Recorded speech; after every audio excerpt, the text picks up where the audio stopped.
Hello നമസ്കാരം കേട്ടാ, എല്ലാവർക്കും സുഖമല്ലേ? നമ്മുടെ പിള്ളേർ ഇപ്പം നമ്മളൊരു മലയാളി പയ്യനാന്ന് അറിഞ്ഞു ഒരു ടീം ഇട്ടിട്ട് നല്ല ചവിട്ടണം കണ്ടു കഴിഞ്ഞാലേ എനിക്ക് വിഷമം തോന്നും. അപ്പോൾ നിങ്ങൾക്കാണെങ്കിലും വിഷമം തോന്നും. കാരണം വെച്ചാൽ നമുക്ക് മലയാളം അല്ലെങ്കിൽ നമ്മുടെ പിള്ളേർ എന്ന് പറഞ്ഞാൽ നമുക്കതൊരു വികാരം തന്നെയാണ്. അവരെന്തൊക്കെ ചോണ്ടിത്തരം കാണിച്ചാലും ഒരു പയ്യൻ വന്നിട്ട് മലയാളി എന്തിണ്ടാ നാട്ടിലെവിടെയാ സുഖാണോ അങ്ങനെ അതൊരു എനിക്കറിയില്ല എന്താന്ന്. ഞാൻ അങ്ങനെയാണ്. അപ്പോൾ ഞാൻ കുറച്ച് ദിവസം മുമ്പ് ഒരു സംഭവം ഉണ്ടായെന്ന് വെച്ചെങ്കിൽ 2 ദിവസം മുമ്പ് ഞാൻ ജോലി ട്രിപ്പ് എത്തിയില്ല, ഓടിച്ചെത്തുന്നില്ല. അപ്പോൾ ഒരു ഓൺ റൂട്ടിൽ കിടന്ന് ഉറങ്ങി. ഓൺ റൂട്ട് എന്ന് പറഞ്ഞാൽ നമ്മൾ ഹൈവേയുടെ ഇടയ്ക്കുള്ള നമ്മൾ നിർത്തുന്ന സ്ഥലങ്ങൾ, അവിടെ രാത്രി കിടന്ന് ഉറങ്ങിയിട്ട് കാലത്ത് ഞാൻ ഫ്രഷായി ടിം ഹോട്ടലിൽ നിന്ന് ചായ മേടിക്കാൻ വേണ്ടിയിട്ട് ഞാൻ ലൈനിൽ നിൽക്കുക. അപ്പോൾ ലൈനിൽ നിൽക്കുന്ന സമയത്ത് ഒരു പയ്യൻ അവിടെ നിന്ന് ഷിഫ്റ്റ് കഴിഞ്ഞിട്ട് കാലത്ത് 8 മണിക്ക് ഷിഫ്റ്റ് അവരെ മാറുമല്ലോ, ഷിഫ്റ്റ് മാറിയിട്ട് പോണ പയ്യൻ അവിടെ നിന്ന് അവൻ്റെ ബ്രേക്ക്ഫാസ്റ്റും സാധനങ്ങളൊക്കെ എടുത്തിട്ട് അവന് പോണ വഴിക്ക് കൗണ്ടറിൽ വന്ന് അവിടുത്തെ പെണ്ണോട് എന്തോ ഒരു ബൈ പറഞ്ഞിട്ട് അവൻ ഇറങ്ങണു. അവന് പോണ വഴിക്ക് അപ്പുറത്ത് സൂപ്പർവൈസർ ഇപ്പോൾ ഉണ്ട്, കുറച്ചാകല്ലേ. അപ്പോൾ ആ സൂപ്പർവൈസറോട് ഇങ്ങനെ കാണിച്ച് പോവാന്ന് കാണിച്ചു. എന്ന് കാണിച്ചിട്ട് പെട്ടെന്ന് പുള്ളിക്കാരത്ത് ഇങ്ങനെ നോക്കിയിട്ട് ചോദിച്ചു, നിൻ്റെ കയ്യിലെന്നിട്ടാന്ന് ചോദിച്ചു. അപ്പോൾ അവൻ അങ്ങനെ പൊക്കി കാണിച്ചിട്ട് മെയിൽ എന്ന് പറഞ്ഞു. അപ്പോൾ ഓക്കെ നീടുവാ എന്ന് പറഞ്ഞിട്ട് അവനെ എന്തൊക്കെയോ പറഞ്ഞിട്ട് അകത്തേക്ക് വിളിച്ചുകൊണ്ടുപോയി. അപ്പോൾ ഈ കൗണ്ടറിൽ നിൽക്കണ പെണ്ണൊക്കെ ഇങ്ങനെ നോക്കി, ഒരു പശ കാണണല്ലോ എന്നുള്ളതിൽ. ഓക്കെ, അവളുള്ള ജോലി തുടർന്നു. നമ്മൾ വന്നു, ഓർഡർ ചെയ്തു. നമ്മൾ നൈസായിട്ട് സാധനമൊക്കെ എടുത്ത് നമ്മൾ പോണ വഴിക്ക് നോക്കിയപ്പോൾ ഈ ബിൽഡിങ്ങിൻ്റെ ബാക്ക് ഡോർ ഉണ്ടല്ലോ, അവിടെ ഈ പയ്യൻ നിൽപ്പുണ്ട്. അപ്പോൾ ഈ പയ്യൻ എന്ന് പറയുന്നത് മലയാളി പയ്യനാണ്. ഞാൻ പണ്ടൊരു വീഡിയോയിൽ പറഞ്ഞിട്ടുണ്ട്, ഒരു സായിപ്പായിട്ട് അലമ്പുണ്ടായപ്പോൾ എന്താ സംഭവം ചോദിച്ചപ്പോൾ നമുക്ക് എക്സ്പ്ലെയിൻ ചെയ്ത് തന്ന പയ്യൻ. അതിനവിടുത്തെ സ്റ്റാഫാണ്, മലയാളി പയ്യനാണ്. അപ്പോൾ പിന്നെ മുഖമൊന്നും അത്ര സുഖമില്ല. അപ്പം ഞാൻ ചോദിച്ചാൽ എന്താ കഴിഞ്ഞാൽ പോവാണോ ചോദിച്ചു. അപ്പോൾ എന്ന് പറഞ്ഞു. അപ്പോൾ ആ സമയത്ത് നോക്കിയപ്പോൾ ഇവൻ്റെ കയ്യിൽ ഈ ബ്രേക്ക്ഫാസ്റ്റ് സാധനങ്ങളൊന്നും ഇല്ല. അപ്പോൾ ഞാൻ ചോദിച്ചു, ബ്രേക്ക്ഫാസ്റ്റ് എവിടെ പോടാ ചോദിച്ചു. അപ്പോൾ പറഞ്ഞു, അത് ഇവിടെ കൊണ്ടുപോകാൻ പാടില്ല ബൈ എന്ന് പറഞ്ഞു. അപ്പോൾ അത് പറഞ്ഞപ്പോൾ അവൻ്റെ കണ്ണൊക്കെ ഇങ്ങനെ നിറഞ്ഞു വരുന്നുണ്ട്. അപ്പോൾ എനിക്ക് മനസ്സിലായി സംഭവം എന്തോ ഒരു പന്തികേടുണ്ടല്ലോ. ഞാനവിടെ നിന്നോട് ചോദിച്ചു, എന്താ സംഭവം ചോദിച്ചു. അങ്ങനെ കുറേ സംസാരിച്ചു. അപ്പോൾ രത്ന ചുരുക്കം എന്ന് പറഞ്ഞത് ഇത്രയേ ഉള്ളൂ. ശരിക്കും അവിടെ ഹയർ ചെയ്യുമ്പോൾ ഞങ്ങൾ കണ്ട ബോർഡ് 3 2 മറന്നു പോയിട്ടാ, അതായത് 3 2 മീൽസ്, ഫുൾ കോഴ്സ് മീൽസ് ഇവർക്ക് ഫ്രീ ആണ്.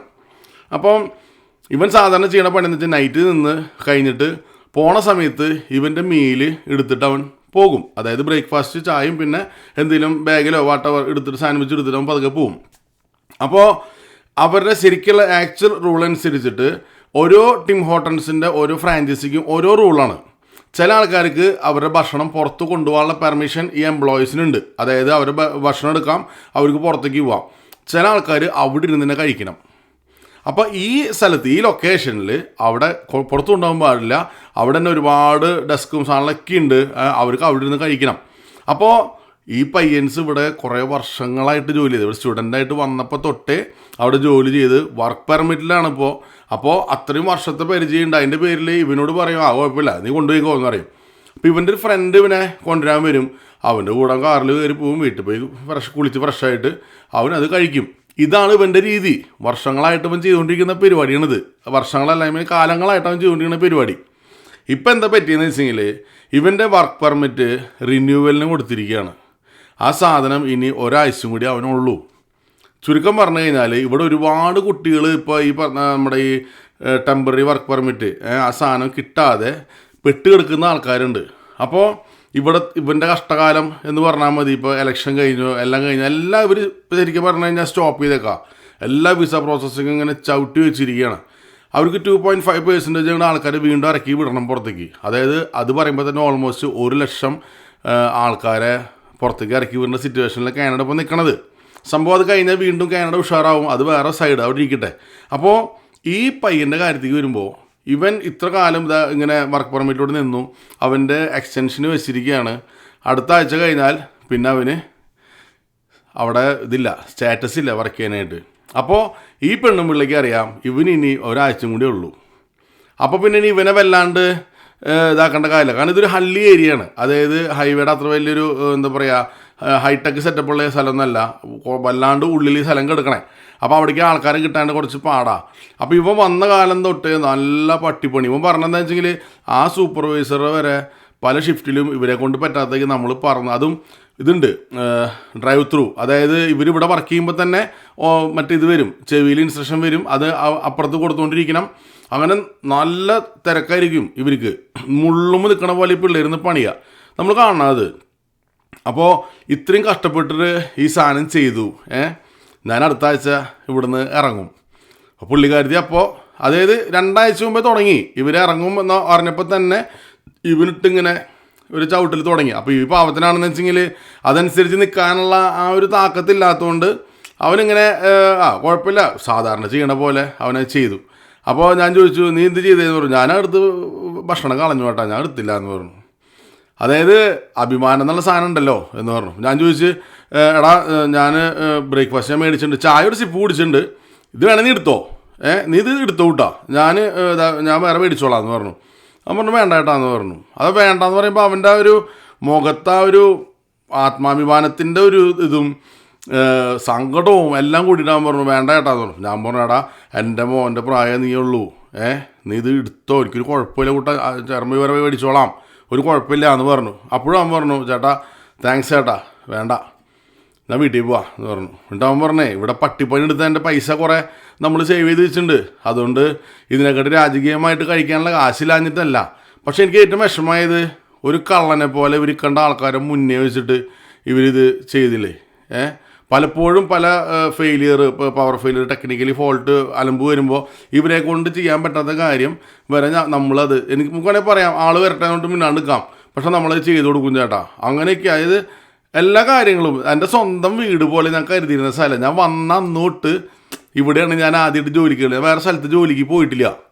അപ്പോൾ അതുകൊണ്ട് തന്നെ ഇതെനിക്കൊരു എൻ്റെ സെക്കൻഡ് ഹോമായിരുന്നു എന്ന് പറഞ്ഞു. ഞാൻ അവനോട് പറഞ്ഞു, മോനെ ഇത് വെള്ളക്കാരുടെ രാജ്യമാണ്, അവർക്കൊരു സ്വഭാവമുണ്ട്, ഒരു കുതിരേനെ മാക്സിമം ഇട്ട് അവർ പണിയിപ്പിക്കും, എല്ലാം കഴിയുമ്പോൾ അവരെന്തെങ്കിലും നൈസായിട്ട് അതിനെ വെടിവെച്ചിട്ട് കുഴിയിൽ കിട്ടും, അവസാനിച്ചു. ആ സ്വഭാവം ഇവർ കാണിക്കും.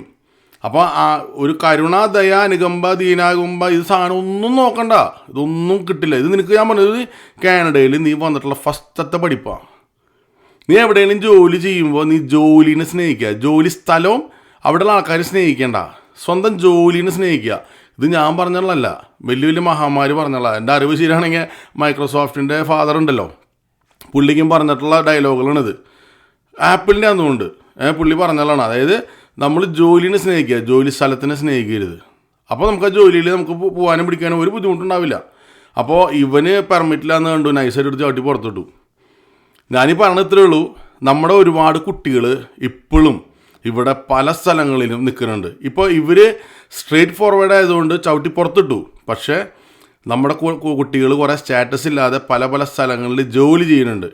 അവർക്ക് ചക്ക തരാം, മാങ്ങ തരാം, തേങ്ങ തരാമെന്നും പറഞ്ഞിട്ട് അവരെ നന്നായിട്ട് ചൂഷണം ചെയ്യുന്ന കുറേ എംപ്ലോയേഴ്സും കൂടി ഉണ്ടാവും. നിങ്ങൾ ഈ വീഡിയോ കാണുന്ന ആരെങ്കിലും ഉണ്ടെന്ന് വെച്ചാൽ നിങ്ങളുടെ ഫ്രണ്ട്സിനൊക്കെ ഇത് മാക്സിമം ഒന്ന് ഷെയർ ചെയ്ത് കൊടുക്കുക. എന്ന് വേണ്ടിയിട്ടാണെന്ന് വെച്ചെങ്കിൽ ഇങ്ങനെയൊക്കെയാണ് ഇവിടുത്തെ കാര്യങ്ങൾ ഇതിപ്പോൾ പോയിക്കൊണ്ടിരിക്കുന്നത്. അപ്പോൾ ഞാനോട് ചോദിച്ചു, നിങ്ങൾക്ക് നാട്ടിൽ പോകാനായിട്ട് വിഷമമുണ്ടാ ചോദിച്ചപ്പോൾ അവൻ പറഞ്ഞു, കുഴപ്പമൊന്നുമില്ല ചേട്ടാ, പക്ഷേ ഓരോ ഫ്രണ്ട്സിനെ വിളിക്കുമ്പോൾ ഇപ്പം തന്നെ അവർ നീ അവിടെ നിന്ന് പോരണല്ലേ, ശരിയായില്ല അല്ലേ എന്നുള്ള ചോദ്യമുണ്ട്. ആ ചോദ്യം കേൾക്കുമ്പോൾ എനിക്ക് ചെറിയൊരു ഇതുണ്ട്. ഞാൻ പറഞ്ഞു, എത്രയോ ആൾക്കാർ ഞങ്ങളുടെയൊക്കെ കാലത്ത് കുറേ ആൾക്കാർ ഗൾഫിലേക്ക് പോവും, 3 മാസം വിസിറ്റിങ്ങിന് പോവും, 6 മാസം നിൽക്കും, ചിലപ്പോൾ 1 കൊല്ലം നിൽക്കും. 1 കൊല്ലം നിന്നിട്ടും വീടിൻ്റെ ആധാരം പണയം വെച്ചിട്ടും ചിലപ്പോൾ വിറ്റിട്ടോ സ്വർണ്ണം പണയം വെച്ചിട്ട് പിടിച്ചിട്ട് അവർ തിരിച്ചു പോരും നിവൃത്തിയില്ലെങ്കിൽ. 2 ആഴ്ച ആൾക്കാർ ഇങ്ങനെ ചോദിക്കും, 3-ാമത്തെ ആഴ്ച ആൾക്കാർ വേറെ വഴിക്ക് പോവും. ആൾക്കാരെ വായെന്ന് നമുക്ക് മൂടിക്കെട്ടാൻ പറ്റില്ല മോനെ. അതുകൊണ്ട് അത് നിൻ്റെ വീട്ടുകാർ നിൻ്റെ സപ്പോർട്ടാണെങ്കിൽ ധൈര്യമായിട്ട് നീ അത് ചെയ്തോ എന്ന് പറഞ്ഞു. അതുകൊണ്ട് ധൈര്യമായിട്ടിരുന്നോ, അല്ലാണ്ട് വേറെ ടെൻഷൻ അടിക്കേണ്ട ആവശ്യമൊന്നുമില്ല എന്ന് പറഞ്ഞു. അപ്പോൾ ചെറുക്ക അവിടെ നിൽപ്പുണ്ട് വണ്ടി വെയിറ്റ് ചെയ്തിട്ട്. എനിക്ക് കുറച്ച് ഇവിടെ നിൽക്കണമെന്നുണ്ടായിരുന്നു, പക്ഷേ എനിക്ക് അവൻ്റെ സത്യം പോലെ എനിക്ക് ഫേസ് ചെയ്യാൻ എനിക്ക് ഭയങ്കര വിഷമമായി പോയി. അതായത് ഇത്ര നേരം പണിയെടുത്തിട്ട് അവൻ്റെ അവകാശമാണ് ആ ഭക്ഷണം, അവൻ അവിടെ നിന്ന് കഴിക്കാം, പക്ഷെ അവന് നോർമൽ ലെവലിൽ എടുത്ത് പോന്നു.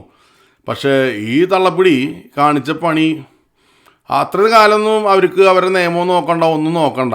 ഇവനിവിടുന്ന് പോകുമെന്ന് കണ്ടപ്പോൾ എല്ലാ വർമ്മങ്ങളും അവർ നൈസായിട്ട് തുടങ്ങി. ഇത് ഒന്നും പറയാൻ പറ്റില്ല. ഇപ്പോൾ എൻ്റെ കൂട്ടുകാരൻ പുള്ളി ഇപ്പോൾ 2 ദിവസം നാട്ടിൽ പോവാം. പുള്ളി വാടകയ്ക്ക് താമസിക്കുന്ന വീടിൻ്റെ ഓണർ ചൈനക്കാരനാണ്. അതായത് നോർമൽ ലെവലിൽ ഒരു മാസത്തെ വാടക കൊടുത്തില്ലെങ്കിൽ പിറ്റത്തെ മാസം കഴിഞ്ഞ മാസം വാടക ഉണ്ടോ എന്ന് അങ്ങനത്തെ ഒരു മനുഷ്യനയാൾ. അയാളിപ്പോൾ നാട്ടിൽ പോകാമെന്ന് കണ്ടപ്പോൾ ഇയാൾക്ക് പേടി. എനിക്കൊരു ദിവസം മുമ്പ് വാടക തരാൻ പറ്റുമോ, അപ്പോൾ ഇയാൾ പറഞ്ഞു അതിനിപ്പോൾ എന്താ തരാമല്ലോ കൊണ്ട് ചെക്ക് കൊടുത്തു. ആ ചെക്ക് സ്പോട്ടിൽ തന്നെ ഞാൻ കൊണ്ട് ഇടാൻ പോകാനിട്ടാ പൈസ ഉണ്ടല്ലോ എന്ന് ചോദിച്ചിട്ട് ഓടിപ്പോയിട്ട് റെൻറ്റിൻ്റെ ഡേറ്റ് ആയിട്ടില്ല, അടുത്ത മാസമാണ് 1-ാം തീയതി. അതിന് മുമ്പ് ഈ മാസം തന്നെ പുള്ളി ആ സാധനം മേടിച്ചെടുത്തു. കാരണം വിശ്വാസം എന്നുള്ള സാധനം ഇല്ല ആൾക്കാർക്ക്. അപ്പോൾ കാനഡയിൽ ഇപ്പോൾ ഈ പറഞ്ഞ മാതിരി നന്മയുണ്ട്, എല്ലാം ഉണ്ട്. അതിൻ്റെ കൂടെ തന്നെ കുറേ ആൾക്കാരുണ്ട്. ഇവിടെ നന്മയും തിന്മയ്ക്കും മാറി മറിഞ്ഞേക്കും കിടക്കും. അപ്പോൾ അതുകൊണ്ട് നന്മ കിട്ടും എന്ന് പ്രതീക്ഷിച്ചിട്ട് നമ്മൾ നിൽക്കരുത്. ഇവിടെ വർക്ക് ചെയ്യുന്ന കുട്ടികളോട് എനിക്കിത് പറയാനുള്ളൂ, നിങ്ങൾ ജോലിനെ സ്നേഹിച്ചോ, ജോലി സ്ഥലത്തിനെ സ്നേഹിക്കരുത്. എല്ലാ നിയമങ്ങളും കറക്റ്റായിട്ട് നോക്കി പോയിക്കോ. കാരണം ഇപ്പം എല്ലാവരും അത് ആഞ്ഞു പിടിക്കുന്നുണ്ട്. കാരണം നിങ്ങളൊന്നും വലിയ വിലയില്ല ഇവിടെയുള്ള ആൾക്കാർക്ക്. ഒരു കാലത്ത് ഇവിടെ ആവശ്യം ഉണ്ടായിരുന്നു നിങ്ങളേക്കും, നിങ്ങൾ കൊണ്ടുവന്ന കാശും എല്ലാം ആവശ്യം ഉണ്ടായിരുന്നു, അതൊക്കെ ഉപയോഗിച്ചു. ഇനിയിപ്പോൾ കാറിന് കയറിയിട്ടുണ്ട്, ലിബറൽസാണ് കയറിയിരിക്കുന്നത്. സോ അതുകൊണ്ട് തന്നെ തീർച്ചയായിട്ടും ഇമിഗ്രേഷന് കാര്യങ്ങളിലേക്കും മുന്നോട്ട് വരും, മുകളിലേക്ക് തന്നെ വരും. അപ്പം ഞാൻ ഇവനോട് പറഞ്ഞേ, എടാ കൂട്ടാതെ കാറിന് കയറിയിട്ടുണ്ടല്ലോ, അപ്പോൾ ശരിയാവും. അപ്പോൾ പെട്ടെന്ന് കാറിനില്ല എന്നിട്ട് അവൻ ചേട്ടാ കുഴപ്പമില്ല ഏട്ടാ പോട്ടെ എന്ന് പറഞ്ഞു. അങ്ങനെ ഞാൻ കുറച്ച് വിശേഷങ്ങളിലേക്ക് സംസാരിച്ച് നാട്ടിൽ എന്ത് പറയണം എന്തെങ്കിലും പറഞ്ഞിട്ട് നമ്മൾ അവസാനം അവന് നല്ലൊരു കൈയും ഷേക്കിൻ്റെ കൊടുത്തിട്ട് നമ്മളങ്ങനെ പോന്നു.